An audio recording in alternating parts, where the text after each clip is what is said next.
हिमालय के राजा हिमवंत और उनकी पत्नी मैना देवी शिव जी के भक्त थे। उनकी इच्छा एक ऐसी पुत्री पाने की थी जिसका विवाह में शिव जी के साथ कर सके। मैना देवी ने शिव जी की पत्नी गौरी देवी को प्रसन्न करने के लिए कठोर तपस्या शुरू कर दी। कई दिनों तक वह बिना खाए पिए तप करती रही। गौरी देवी ने प्रसन्न होकर मैना देवी की बेटी के रूप में जन्म लेने का वचन दे दिया। गौरी देवी ने आग में कूदकर अपनी जान दे दी। इसके बाद उन्होंने मैना देवी की बेटी के रूप में जन्म लिया, जिसका नाम पार्वती रखा गया। पार्वती ने जब बोलना शुरू किया तो उनके मुंह में पहला शब्द शिव ही निकला। बड़ी होकर वह बहुत सुंदर युवती बनी। इस बीच शिवजी ने अपनी पत्नी की मृत्यु से दुखी होकर लंबा ध्यान शुरू कर दिया था। हिमवंत को आशंका हो रही थी कि शायद शिवजी गहन ध्यान में होने के कारण पार्वती को पत्नी के रूप में स्वीकार ना करें। उन्होंने समस्या के समाधान के लिए नारद को बुलाया। नारद ने उनसे कहा कि पार्वती तपस्या के जरिए शिव जी का हृदय जीत सकती थी। हिमवंत ने पार्वती को शिव जी के पास ही भेज दिया। पार्वती ने दिन रात उनकी पूजा और सेवा की। शिवजी पार्वती की भक्ति से बहुत प्रसन्न हुए, लेकिन उन्होंने उनकी परीक्षा लेने का निश्चय किया। उन्होंने युवा ब्राह्मण का रूप धारण किया और पार्वती के पास जाकर कहने लगे कि भिखारी की तरह रहने वाले शिवजी से विवाह करना सही नहीं होगा। पार्वती यह सुनकर बहुत क्रोधित हुई। उन्होंने स्पष्ट कह दिया कि वे शिव को छोड़कर और किसी के साथ विवाह नहीं करेंगी। उनके उत्तर से संतुष्ट होकर शिव अपने असली रूप में आ गए और पार्वती से विवाह करने को तैयार हो गए। हिमवंत ने धूमधाम से दोनों का विवाह कर दिया। हरियाली तीज की ऐसे हुई शुरुआत।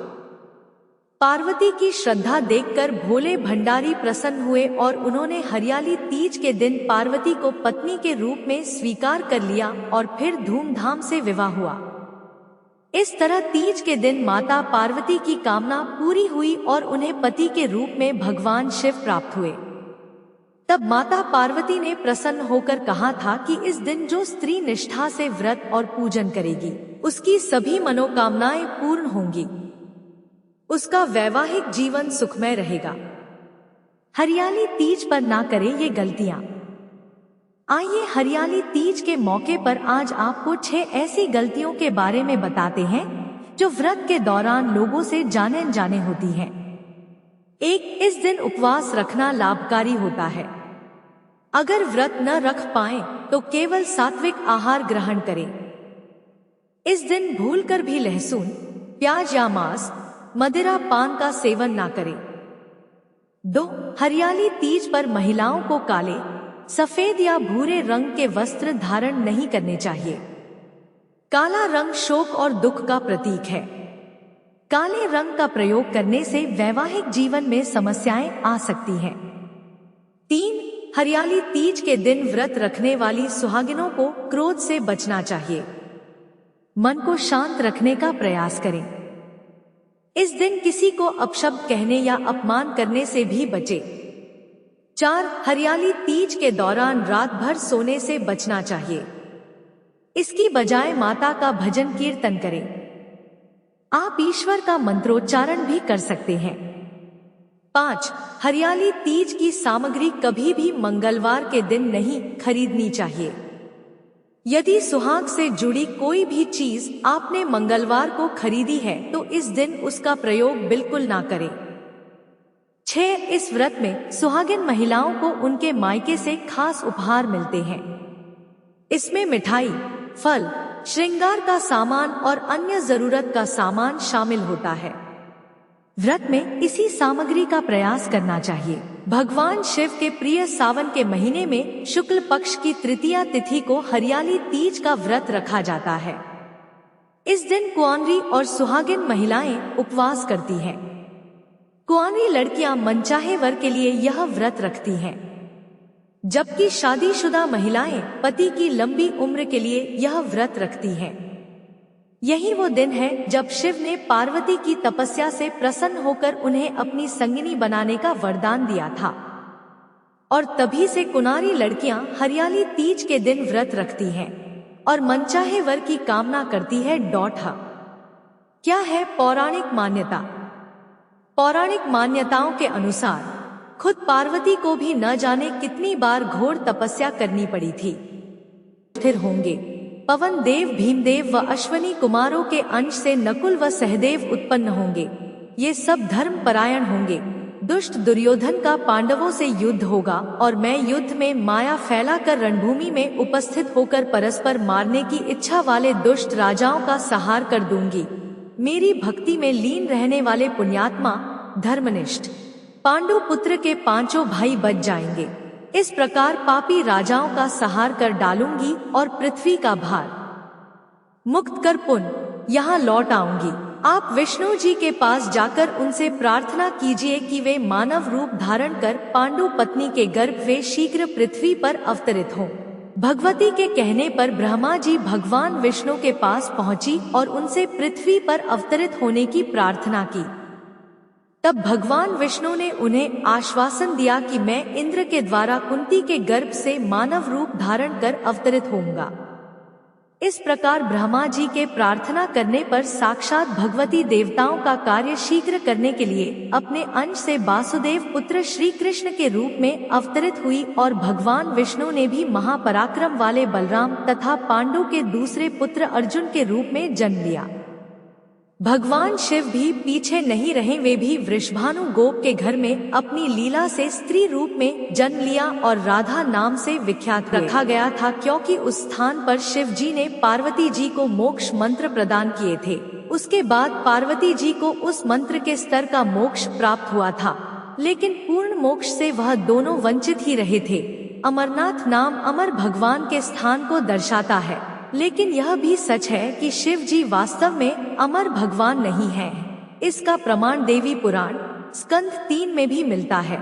इसमें शिव जी अपने नाशवान होने तथा अपने जन्म और मृत्यु के चक्र को स्वीकार करते हैं। Q.7 शिव जी अमरनाथ क्यों गए थे? शिव जी पार्वती जी को आध्यात्मिक ज्ञान और मोक्ष मंत्र प्रदान करने के लिए उस स्थान पर लेकर गए जहां पर चिड़िया तक शिव जी की आवाज न सुन सके। उसके बाद यह स्थान अमरनाथ के नाम से प्रसिद्ध हो गया। इसी स्थान पर पार्वती जी ने अमरता प्राप्त की थी, वो भी तब तक जब तक शिव जी जीवित रहेंगे, लेकिन उनको पूर्ण मोक्ष प्राप्त नहीं हुआ था। शिव जी और देवी पार्वती जी दोनों ही अपना समय पूरा होने के बाद मृत्यु को प्राप्त होंगे। अमरता केवल सर्वशक्तिमान कबीर साहेब की सद्भक्ति करने से ही प्राप्त हो सकती है। अमरत्व केवल तत्वदर्शी संत से मोक्ष मंत्र लेकर भक्ति करने से ही प्राप्त की जा सकती है। वर्तमान में केवल तत्वदर्शी संत रामपाल जी महाराज जी ही सद्गुरु हैं। केवल वे ही शास्त्र अनुकूल सद्भक्ति और सच्चे मोक्ष मंत्र प्रदान कर रहे हैं। संत रामपाल जी महाराज जी की बताई साधना को करने वाले साधक अमरलोक यानी कि सतलोक जा सकते हैं और मोक्ष प्राप्त कर सकते हैं। Q.8 अमरनाथ का क्या अर्थ है? अमरनाथ 2 शब्दों से मिलकर बना है। इसमें अमर जिसका अर्थ है जो कभी ना मरे और न जन्म ले, नाथ जिसका अर्थ है भगवान। इस तरह यह स्थान अमर भगवान की महिमा का प्रतीक है। लेकिन यह भी सच है कि शिव जी अमर नहीं है, क्योंकि वह मृत्यु और पुनर्जन्म के चक्र में फंसे हुए हैं। Q.9 अमरनाथ कहाँ स्थित है? अमरनाथ एक महत्वपूर्ण तीर्थ स्थान माना जाता है, जो कि भारत के जम्मू और कश्मीर राज्य के अनंतनाग जिले में स्थित है। अमरनाथ की संपूर्ण कथा जानने के लिए आप YouTube पर संत रामपाल जी महाराज जी का सत्संग सुनिए। भगवान शंकर जी ने पार्वती जी को एकांत स्थान पर उपदेश दिया था, जिस कारण से माता पार्वती जी इतनी मुक्त हो गई कि जब तक प्रभु शिव जी तमोगुण की मृत्यु नहीं होगी, तब तक उमा जी की भी मृत्यु नहीं होगी। साथ ब्रह्मा जी रजोगुण की मृत्यु के उपरांत भगवान विष्णु सतोगुण की मृत्यु होगी। साथ विष्णु जी की मृत्यु के पश्चात शिव जी की मृत्यु होगी। तब माता पार्वती जी भी मृत्यु को प्राप्त होगी। पूर्ण मोक्ष नहीं हुआ। फिर भी जितना लाभ पार्वती जी को हुआ वह भी अधिकारी से उपदेश मंत्र लेकर हुआ। बाद में श्रद्धालुओं ने उस स्थान की याद बनाए रखने के लिए उसको सुरक्षित रखा तथा दर्शक जाने लगे। जैसे यह दास संत रामपाल स्थान स्थान पर जाकर सत्संग करता है, वहाँ पर खीर व हलवा भी बनाया जाता है। जो भक्तात्मा उपदेश प्राप्त कर लेता है उसका कल्याण हो जाता है। सत्संग समापन के उपरांत सर्व टेंट आदि उखाड़कर दूसरे स्थान पर सत्संग के लिए चले गए। पूर्व स्थान पर केवल मिट्टी या ईंटों की बनाई भट्ठी व चूल्हे शेष छोड़ दिए। फिर कोई उसी शहर के व्यक्ति से कहे कि आओ आपको वह स्थान दिखाकर लाता हूँ जहाँ संत रामपाल दास जी का सत्संग हुआ था। खीर बनाई थी। बाद में उन भट्ठियों को देखने जाने वाले को न तो खीर मिले, न ही सत्संग के अमृत वचन सुनने को मिले, न ही उपदेश प्राप्त हो सकता जिससे कल्याण हो सके। उसके लिए संत ही खोजना पड़ेगा। जहाँ सत्संग चल रहा हो वहाँ पर सर्व कार्य सिद्ध होंगे। ठीक इसी प्रकार तीर्थों व धामों पर जाना तो उस यादगार स्थान रूपी भट्ठी को देखना मात्र ही है। यह पवित्र गीता जी में वर्णित न होने से शास्त्र विरुद्ध हुई, जिससे कोई लाभ नहीं। प्रमाण पवित्र गीता अध्याय 16 मंत्र। तत्वज्ञानहीन संतों व महंतों तथा आचार्यों द्वारा भ्रमित श्रद्धालु तीर्थों व धामों पर आत्म कल्याणार्थ जाते हैं। श्री अमरनाथ जी की यात्रा पर गए श्रद्धालु 3-4 बार बर्फानी तूफान में दबकर मृत्यु को प्राप्त हुए। प्रत्येक बार मरने वालों की संख्या हजारों होती थी। विचारणीय विषय है कि यदि श्री अमरनाथ जी के दर्शन व पूजा लाभदायक होती तो क्या भगवान शिव उन श्रद्धालुओं की रक्षा नहीं करते? अर्थात प्रभु शिव जी भी शास्त्र विरुद्ध साधना से अप्रसन्न है। श्री अमरनाथ धाम की स्थापना कैसे हुई? एक अमरनाथ मंदिर की स्थापना कैसे हुई थी? अमरनाथ मंदिर के बारे में यह माना जाता है कि इसकी स्थापना भक्तों द्वारा ही की गई थी। इस स्थान पर शिव जी ने पार्वती जी को मोक्ष मंत्र प्रदान किया था। लेकिन यह भी कड़वी सच्चाई है कि मंदिर में ज्योतिर्लिंग का निर्माण और उससे जुड़ी पूजा का हमारे धार्मिक ग्रंथों में कोई प्रमाण नहीं है। क्या अमरनाथ मंदिर की यात्रा करने से मुक्ति मिलती है? अमरनाथ का मंदिर उस घटना का प्रतीक है जब शिव जी ने एक सूखे पेड़ के नीचे पार्वती जी को मोक्ष मंत्र प्रदान किया था। उसके बाद ऋषि भृगु ने इस स्थान की खोज की थी और फिर इसे अमरनाथ के नाम से जाना जाने लगा। अब वहाँ श्रद्धालु यह सोच कर जाते हैं कि उन्हें मोक्ष मिलेगा, लेकिन अमरनाथ धाम में जाने वाले लाखों लोगों द्वारा मनमानी पूजा की जाती है, क्योंकि लोग यह मानते हैं कि इससे उन्हें लाभ मिलेगा, जबकि वह वास्तविक मोक्ष मंत्र से वंचित है जो शिव जी ने पार्वती जी को दिया था। Q3 अमरनाथ का इतिहास क्या कहता है? कहा जाता है कि एक बार नारद जी ने पार्वती जी को शिव जी के बारे में यह बताया कि उनके पास मोक्ष मंत्र है। उस मोक्ष मंत्र को प्राप्त करने के बाद पार्वती जी की भी तब तक मृत्यु नहीं होगी जब तक शिव जी जीवित रहेंगे। फिर नारद जी की इस बात से प्रेरित होकर पार्वती जी ने शिव जी से मोक्ष मंत्र प्राप्त करने की इच्छा जताई थी। उसके बाद शिव जी भी सहमत हो गए और पार्वती जी को एक एकांत स्थान पर ले गए और वहां एक सूखे पेड़ के नीचे बैठकर उन्होंने पार्वती जी को अपने स्तर तक का मोक्ष मंत्र प्रदान किया था। उसके बाद यह स्थान अमरनाथ धाम के नाम से जाना जाने लगा, जिसका अर्थ है अमर भगवान का स्थान। लेकिन अमरनाथ मंदिर की यात्रा करने से मोक्ष प्राप्त नहीं किया जा सकता। मुक्ति प्राप्त करने के लिए सच्चे गुरु से मोक्ष मंत्र प्राप्त करने चाहिए। Q4 अमरनाथ मंदिर क्यों प्रसिद्ध है? अमरनाथ मंदिर इसलिए प्रसिद्ध है क्योंकि यहाँ शिव जी ने पार्वती जी को मोक्ष मंत्र प्रदान किया था, लेकिन पार्वती जी का पूर्ण मोक्ष नहीं हुआ था। पूर्ण मोक्ष प्राप्त करने के लिए व्यक्ति को पूर्ण संत की शरण लेनी चाहिए। वर्तमान में संत रामपाल जी महाराज जी ही एकमात्र पूर्ण संत है और वे ही मोक्ष मंत्र प्रदान कर सकते हैं। Q5 अमर कथा किसने सुनी थी? पार्वती जी ने भगवान शिव जी से अमर कथा सुनी थी, जिससे उन्हें प्रेरणा मिली और उनके अंदर मोक्ष मंत्र प्राप्त करने की इच्छा बढ़ गई थी। लेकिन शिव जी और पार्वती जी दोनों की मृत्यु होती है क्योंकि उनके पास पूर्ण मोक्ष का मंत्र नहीं है। Q6 इस तीर्थ स्थान का नाम अमरनाथ क्यों रखा गया था?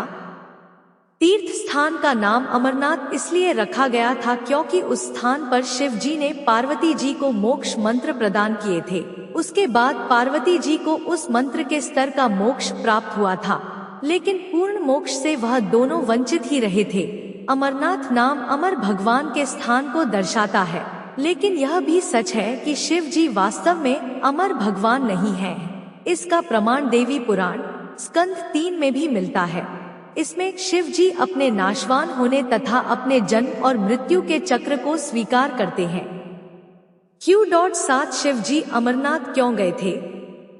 शिव जी पार्वती जी को आध्यात्मिक ज्ञान और मोक्ष मंत्र प्रदान करने के लिए उस स्थान पर लेकर गए जहां पर चिड़िया तक शिव जी की आवाज न सुन सके।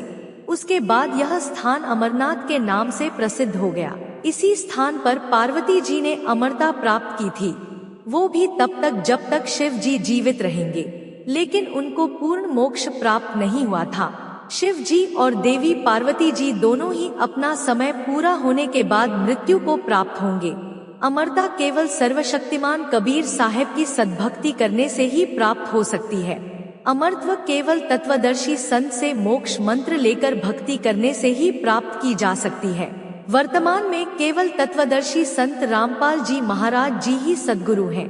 केवल वे ही शास्त्र अनुकूल सद्भक्ति और सच्चे मोक्ष मंत्र प्रदान कर रहे हैं। संत रामपाल जी महाराज जी की बताई साधना को करने वाले साधक अमरलोक यानी कि सतलोक जा सकते हैं और मोक्ष प्राप्त कर सकते हैं।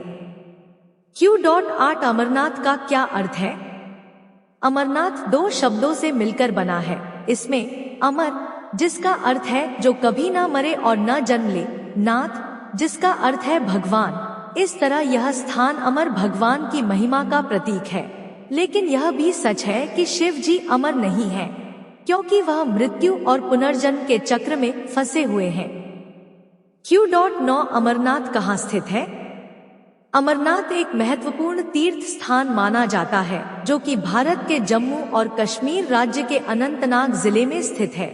अमरनाथ की संपूर्ण कथा जानने के लिए आप YouTube पर संत रामपाल जी महाराज जी का सत्संग सुनिए। क्या अमरनाथ मंदिर की यात्रा करने से मुक्ति मिलती है? अमरनाथ का मंदिर उस घटना का प्रतीक है जब शिव जी ने एक सूखे पेड़ के नीचे पार्वती जी को मोक्ष मंत्र प्रदान किया था। उसके बाद ऋषि भृगु ने इस स्थान की खोज की थी और फिर इसे अमरनाथ के नाम से जाना जाने लगा। अब वहां श्रद्धालु यह सोच कर जाते हैं कि उन्हें मोक्ष मिलेगा, लेकिन अमरनाथ धाम में जाने वाले लाखों लोगों द्वारा मनमानी पूजा की जाती है, क्योंकि लोग यह मानते हैं कि इससे उन्हें लाभ मिलेगा, जबकि वह वास्तविक मोक्ष मंत्र से वंचित है जो शिव जी ने पार्वती जी को दिया था। Q3 अमरनाथ का इतिहास क्या कहता है? कहा जाता है कि एक बार नारद जी ने पार्वती जी को शिव जी के बारे में यह बताया कि उनके पास मोक्ष मंत्र है। उस मोक्ष मंत्र को प्राप्त करने के बाद पार्वती जी की भी तब तक मृत्यु नहीं होगी जब तक शिव जी जीवित रहेंगे। फिर नारद जी की इस बात से प्रेरित होकर पार्वती जी ने शिव जी से मोक्ष मंत्र प्राप्त करने की इच्छा जताई थी। उसके बाद शिव जी भी सहमत हो गए और पार्वती जी को एक एकांत स्थान पर ले गए और वहां एक सूखे पेड़ के नीचे बैठकर उन्होंने पार्वती जी को अपने स्तर तक का मोक्ष मंत्र प्रदान किया था। उसके बाद यह स्थान अमरनाथ धाम के नाम से जाना जाने लगा, जिसका अर्थ है अमर भगवान का स्थान। लेकिन अमरनाथ मंदिर की यात्रा करने से मोक्ष प्राप्त नहीं किया जा सकता। मुक्ति प्राप्त करने के लिए सच्चे गुरु से मोक्ष मंत्र प्राप्त करने चाहिए। Q.4 अमरनाथ मंदिर क्यों प्रसिद्ध है? अमरनाथ मंदिर इसलिए प्रसिद्ध है क्योंकि यहाँ शिव जी ने पार्वती जी को मोक्ष मंत्र प्रदान किया था, लेकिन पार्वती जी का पूर्ण मोक्ष नहीं हुआ था। पूर्ण मोक्ष प्राप्त करने के लिए व्यक्ति को पूर्ण संत की शरण लेनी चाहिए।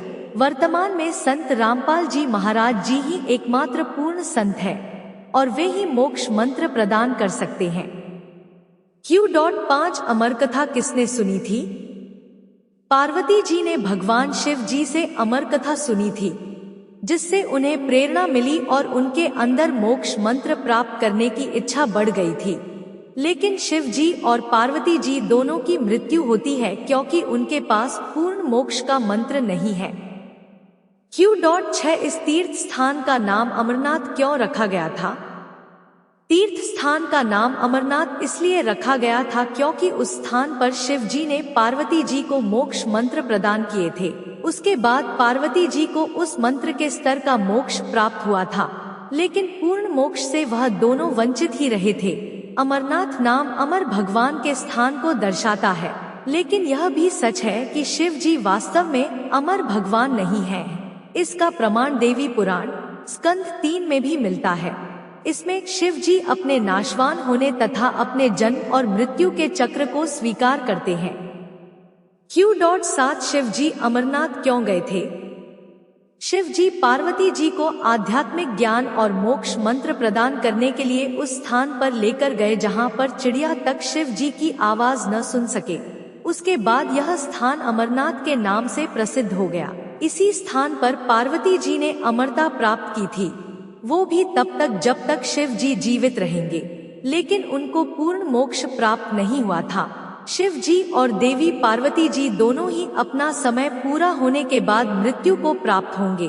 अमरता केवल सर्वशक्तिमान कबीर साहब की सद्भक्ति करने से ही प्राप्त हो सकती है।